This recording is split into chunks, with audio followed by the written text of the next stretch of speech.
Queridos, bom dia. Queridos, abra sua Bíblia em 2 Coríntios, capítulo 3. A gente vai ler de 1 a 3.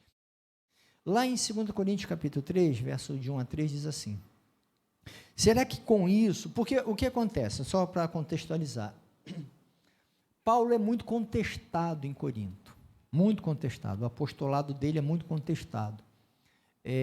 Tem grupos que se rivalizam. Há discípulos de Pedro, discípulos de Paulo, de outras lideranças, e alguns que se dizem discípulos só de Jesus, né? Todos são discípulos de Jesus, mas alguns que falam assim, não sigo nenhuma dessa liderança, meu único líder é Jesus, não, eu sou de Paulo, sou de Pedro, enfim, tem disputas internas. E aí um grupo consistente contesta Paulo, a liderança de Paulo, o seu apostolado. Nesse tempo, quando ia um pregador, chegava numa igreja, lembrando que não era igreja assim, era uma casa. Chegava, aí você hospedava, dava comida, entende? Não é chegar aqui na igreja, terminou o culto, tchau. O sujeito veio lá de Belo Horizonte, chegou, e o culto é na casa do Pedro, né? E aí a Cláudia vai pensar, tem que arrumar coisa, tem que fazer comida. O Carlos, muito prestativo, vou ter que arrumar a casa, ceder, e aqui fazer. O Pedro, extremamente solícito, pode dormir na minha cama, eu durmo aqui. Entende que é todo um arranjo, entendeu? A igreja se reúne na casa, tá? O que estava acontecendo? O pessoal, gente malandra, com má fé, é o que mais tem todo o tempo. Tinha gente que chegava e falava, não, eu sou missionário, vim lá de BH, sou missionário de lá, aí vai chegar na casa do Pedro, Carlos, do Cláudio, e fala assim, eu sou missionário, vim aqui pregar a palavra durante uma semana, entendeu? Aí começaram a falar o seguinte, para ir tem que ter carta de recomendação, porque começou a circular gente mal intencionada, então tem que ter uma carta oficial de recomendação. Sem carta, não tem isso, você pode ir assistir o culto, acabou, vai embora, entendeu? Era isso. E aí, Paulo fala assim, será que com isso estamos começando a nos recomendar a nós mesmos novamente? Ou seja, ele está contestando, eu preciso de carta de recomendação? Porque ele já tinha toda uma história com Corinto, ele pregou o evangelho, a igreja foi constituída a partir dele, enfim. Será que precisamos, como alguns, de cartas de recomendação para vocês ou da parte de vocês? Vocês mesmos são nossa carta, escrita no nosso coração, conhecida e lida por todos. Vocês demonstram que são uma carta de Cristo, resultado do nosso ministério, escrita não com tinta, mas com o Espírito do Deus vivo, não em tábuas de pedra, mas em tábuas de corações humanos. Ok. Então, perceba que Paulo está falando, eu preciso de carta de recomendação, vocês são a minha carta. Vocês já me conhecem, sabem quem eu sou. Aliás, vocês são cartas para mim, e são cartas que atestam o que eu fiz, e vocês são cartas de Cristo escritas para o mundo. Tá? E é isso que de fato somos. De fato é isso que somos. Nós carregamos um conteúdo em nós. Inevitavelmente, tá? Então, há um ensino de vida que os pais são responsáveis por passar para os filhos e que todos nós somos responsáveis por passar por onde circulamos, para a sociedade, tá? E aí, pensando nas crianças, mas também pensando na sua circulação na vida, para todos os espaços. É preciso ensinar o que é possível entender, gente. A Bíblia tem conteúdos que são simples, mas tem conteúdos que são complicados. E às vezes a gente quer ficar pegando exatamente no complexo. E com criança é impressionante. Às vezes a gente se centra exatamente no complexo. Tem conteúdos muito importantes e simples, e às vezes a gente fica no complexo. Quer ver? Vou dar alguns exemplos. Tem alguns ensinos que são cientificamente complexos. O relato da criação deles. No relato da criação, já tem o ser humano posto, falante, em relação. Aí você vai para todo o estudo que a gente tem, cadê os dinossauros? Porque não tem dinossaurocidade ao mesmo tempo. É incompatível. Dinossaurocidade. Ou é um ou é outro. Mas no relato bíblico já chega com cidade. Os dias da criação, a gente tem informações que o mundo tem muitos milhões de anos. A humanidade tem milhares e milhares de anos. Quer dizer, o texto não bate com a informação científica que a gente tem. E às vezes a gente quer ficar exatamente no ponto que a gente não tem bagagem de compreensão para ficar focando onde a gente não tem. É uma informação complexa, muitas vezes difícil, e a gente centra onde é o ponto mais complexo. Mas o que eu acho mais complicado ainda são os textos e os ensinos eticamente complexos. Porque isso coloca em questão a pessoa de Deus, entende? Então, por exemplo, a história de Davi, que é linda. Davi, mata o Golias, mas mata o Golias. Entende? Corta a cabeça do Golias. E como que você ensina isso para uma criança? Ou Abraão, um homem que abandona um filho para morrer, que foi a história de Ismael. Jogou ele com a mãe e falou assim, vai morrer no caminho, mas é isso aí mesmo, porque senão está dando muita complicação na minha casa. Entregou para morrer.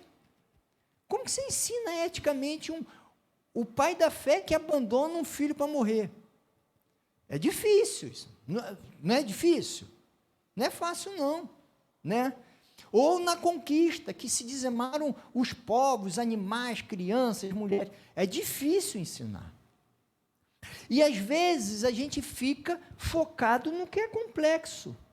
Quando você vai, ao contrário desse conteúdo que é complexo, você vai para o novo, tem todo um conteúdo que é lindo, encantador, maravilhoso. A ética de Jesus, o amor de Jesus, a graça de Deus, o perdão de Deus, a gravidade destruidora do pecado, que compromete a qualidade de vida, a qualidade das relações, a paz, a alegria, a capacidade de bem viver, a restauração divina. Tem tanto conteúdo impressionantemente belo, riquíssimo, e às vezes a gente foca naquilo que a gente tem que fazer todo um jogo difícil, entende? E às vezes a gente quer falar isso com gente não crente, a gente que não tem uma ambiência na fé, a gente quer ir para o dificílimo, ao invés de ir para o básico, lindo, e às vezes para as crianças. Outra coisa que também é fundamental nesse campo do ensino, para as crianças, e para a nossa expansão do que a gente ensina, né, para as pessoas, é ensinar o que é possível viver. Porque se tem uma acusação que fazem, e muitas vezes justa, a nós, cristãos, é que nós somos arrogantemente pretensiosos de uma correção que ninguém vê. E aí, às vezes, a gente prega uma perfeição de tal forma que se alguém descobre que você mentiu, parece, uau, como é que pode? Como é que pode? Como é que pode? E, infelizmente, tá? Estou falando que é bom, não. Mas quem não mentiu aqui? né? Na vida. Eu não estou falando que está certo, não, que é bom. Eu só estou falando que se você começar a querer ensinar que você, como cristão, não pode desejar o mal aos outros. Quem não deseja mal aos outros?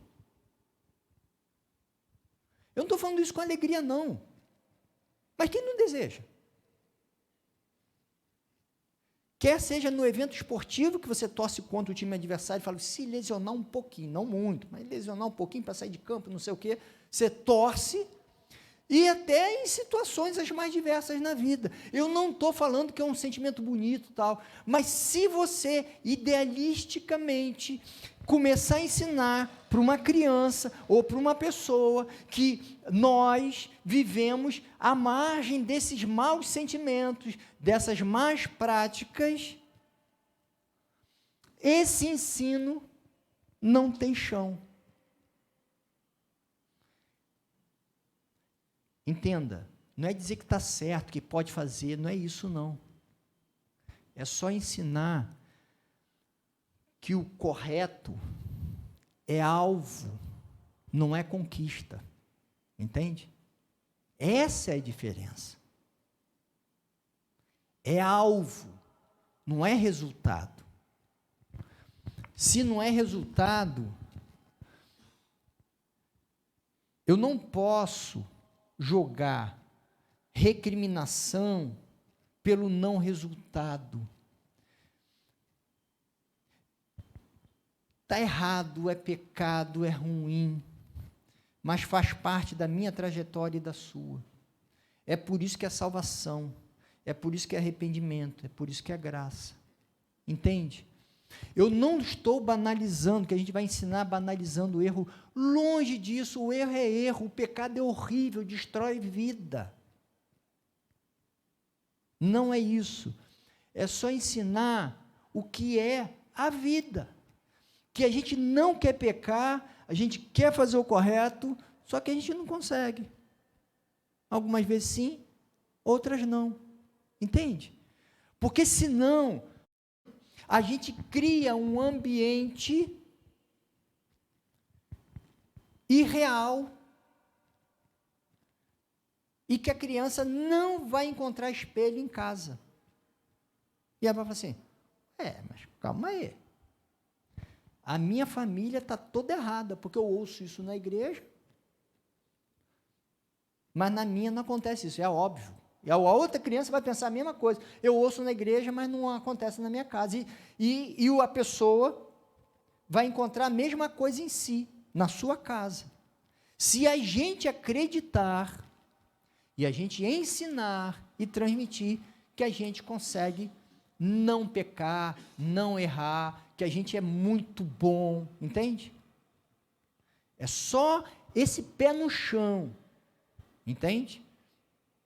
Ensinar o que é possível viver. É por isso que a gente não julga, né? Jesus falou, não julga os outros.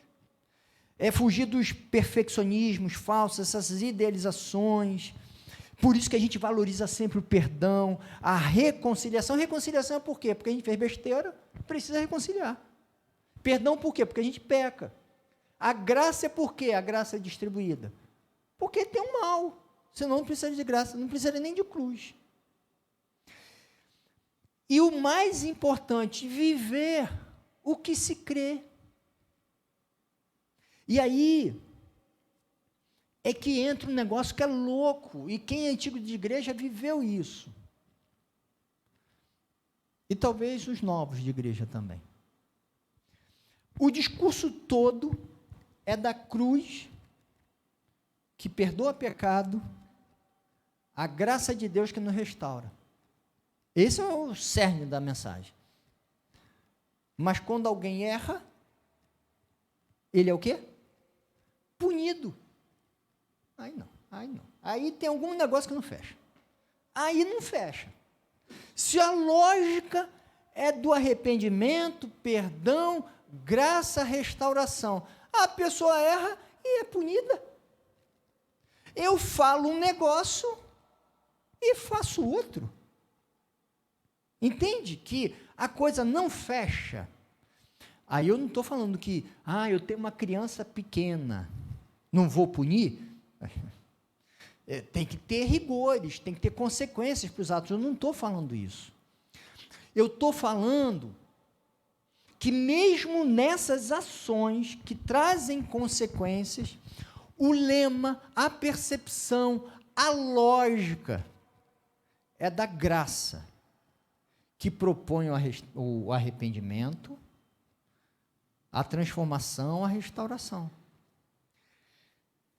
Se não viver isso, se não viver a lógica da graça na ambiência familiar, porque a ideia da graça é absolutamente central, existem coisas que são acessórias, digamos assim. Você, não sei, você ser gentil com as pessoas, você ser paciente, isso é muito importante, mas está aqui, ó. Agora, a graça, tira a graça, acaba o evangelho. Sem graça, não tem mensagem do evangelho. Acaba. Se na sua casa, se é muito rigor, você está fazendo um ensino contrário ao que você está pregando. É fundamental viver o que se crê. E a gente crê na graça, na linguagem da graça. A gente crê no perdão. Gente, quando dentro do erro dos outros a gente perdoa, a gente está proclamando o Evangelho de Jesus. Quando a gente olha para os erros e estende a mão misericordiosamente, a gente está anunciando Jesus. Agora, imagine, você chega para um filho ou alguém que você quer muito que se converta, enfim. E aí você fala, Jesus ama, Jesus isso, Jesus aquilo. E na sua expressão de truculência, a mensagem está aqui, a experiência está aqui. E qual é o complicador disso? É que você é uma carta viva. Vamos ser honestos, gente. Hoje em dia, as pessoas não leem nem textão assim, isso é um textão, nem lê de WhatsApp, aquele texto grande, nem lê. Lê aqui um pedaço, isso eu já entendi. Cara, quem é que vai ler Bíblia? Eu espero que seja você. Eu leio, eu espero que você também. As pessoas não leem, não, cara. Vamos ser honestos. Se eu fosse perguntar aqui, quem é aqui da igreja, vocês aqui, que lê a Bíblia todo dia? E se você fosse muito honesto, será que 50% do grupo aqui? Não sei. Agora, a pessoa que não é crente, que não tem esse... meu querido, é quase ninguém. O que ele conhece do Evangelho? É a carta viva que está diante dele. E quem é? É você mesmo. Entendeu? Essa que é a realidade. E filho? Filho então, meu querido, o professor pode ensinar o que for aqui, a professora e professora. Mas quem é a carta vivíssima? É pai e mãe, irmão mais velho, enfim, entende? Mas também nós somos cartas vivas para as crianças, tá? A gente fala assim, Jesus acolhe. E aí o sujeito aqui dentro nem fala com a criança. Acolhe, mas não acolhe muito, não. Entende? Nós somos cartas vivas. A pessoa chega aqui e não é acolhida, a mensagem do Evangelho que é transmitida não é o que eu prego, gente. Vamos ser honestos, amanhã, a maioria já esqueceu o que eu preguei. Daqui a uma semana, nem eu estou lembrando. Entendeu? Não é isso? O que eu preguei domingo passado? Talvez um ou dois aqui vai lembrar, gente com boa memória, que anotou e tal. Mas um mês atrás, o que eu preguei, ninguém nem sabe. O que a gente guarda da memória? É óbvio que essas informações vão ficando, quando a gente vê, isso vai solidificando. Mas lembrar conteúdo, a gente não lembra. Ele forma a gente. Agora, o que a gente não esquece aqui de dentro? é do abraço que a gente recebe, ou da bronca que a gente recebe. É do abraço. A gente lembra disso, dessa experiência de carinho, de amizade e de ajuda. Não é isso que fica para a gente? Nós somos cartas vivas. O que a gente ensina precisa estar encarnado, vivenciado. Ah, então ferrou, porque eu peco muito. Não, por quê? Porque qual é a lógica, qual é o cerne da mensagem? A graça. A graça é para gente ruim, complicada, que tenta e não consegue. Porque se conseguisse, não precisava de graça. É merecimento. O Evangelho é da graça. Para a gente que tenta e não consegue, mas reconhece que não consegue, que ajuda o outro, que caminha, um dá a mão para o outro dá a mão para um, e a gente vai se ajudando, um cai aqui, outro levanta, e vai todo mundo se ajudando no processo. É isso. É isso. Que a gente viva isso. Para que a nossa fé não seja falsa. Não é que a gente é mentiroso, falso, não. É que a fé soa falsa. Entendeu? Soa falsa. Então, que a gente seja verdadeiro.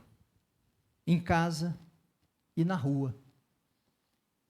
Agora, para isso acontecer, primeiro tem que ser verdadeiro consigo mesmo. Sejamos verdadeiros. Nós queremos o bem. Nem sempre conseguimos fazê-lo. Mas a gente serve um Deus que abraça, que não repele, que acolhe a sinceridade do nosso coração mais do que a nossa capacidade de fazer o correto. Isso é extraordinário. Longe de ser perto da gente. Mas Deus é assim. Então, ore agora. Ore. Ore agradecendo esse Deus que é misericórdia na tua vida. Ore agora. Em gratidão. Ore. E peça que você seja a encarnação dessa mensagem linda de Deus para a sua casa e para onde você seguir. Deus, eu te agradeço. Eu te agradeço, Pai, porque nas horas difíceis da vida o Senhor é amigo, Deus. Eu te agradeço, Deus, porque nos momentos que eu pouco acredito em mim, o Senhor me incentiva. Eu te agradeço, Deus, porque nas minhas histórias erradas, o Senhor me perdoa. Eu te agradeço porque o Senhor faz brotar em mim um desejo pela vida que vem do Senhor, Pai. Que percebe o pecado como um mal a ser evitado, lutado, sangrado contra, porque destrói o teu projeto em nós. Eu te agradeço, Deus, porque apesar das minhas recorrentes falhas, o Senhor não desiste de mim nem de ninguém, Pai. Eu te agradeço, Pai, porque hoje, exatamente hoje, a porta está aberta para novos recomeços, Deus. Para a gente poder continuar buscando ser a beleza que o Senhor propõe para a gente, Deus. Eu peço, tira de mim, de cada um aqui, Pai, a arrogância de pensar que conseguimos. Tira de mim, de cada um aqui, Pai, aquela cobrança injusta de ter que ser e de fazer o correto sempre, porque não consegue, Pai. Que haja misericórdia em nós para nós mesmos. Que haja desejo pela fidelidade, mas um desejo visceral profundo, acompanhado por misericórdia permanente, Pai. Que teu Espírito produza em nós a compreensão clara de que está perto do Senhor que há de melhor. E, portanto, Pai, produza arrependimento na gente. Pai, eu peço que a gente seja misericordioso com os outros, Pai. Que os pais sejam misericordiosos, graciosos com os seus filhos, ó Pai. Que essa graça e misericórdia seja espelho de uma graça e misericórdia recebida do Senhor e vivida contigo, Pai. Eu peço que o Senhor abençoe cada pai, cada mãe aqui, Deus, nessa tarefa incrivelmente linda e absurdamente difícil, Deus, de ser carta viva para os filhos, Deus. E eu peço também que o Senhor nos ajude nessa tarefa, porque onde transitamos nessa vida, nós somos cartas vivas, a transmitir a beleza do Evangelho, Pai. Então, Deus, ajuda-nos a bem compreender e a viver aquilo que o Senhor tem para nós, Pai. Abençoa cada um e abençoa cada família aqui, Pai. Em nome de Jesus, Pai. Amém, Deus.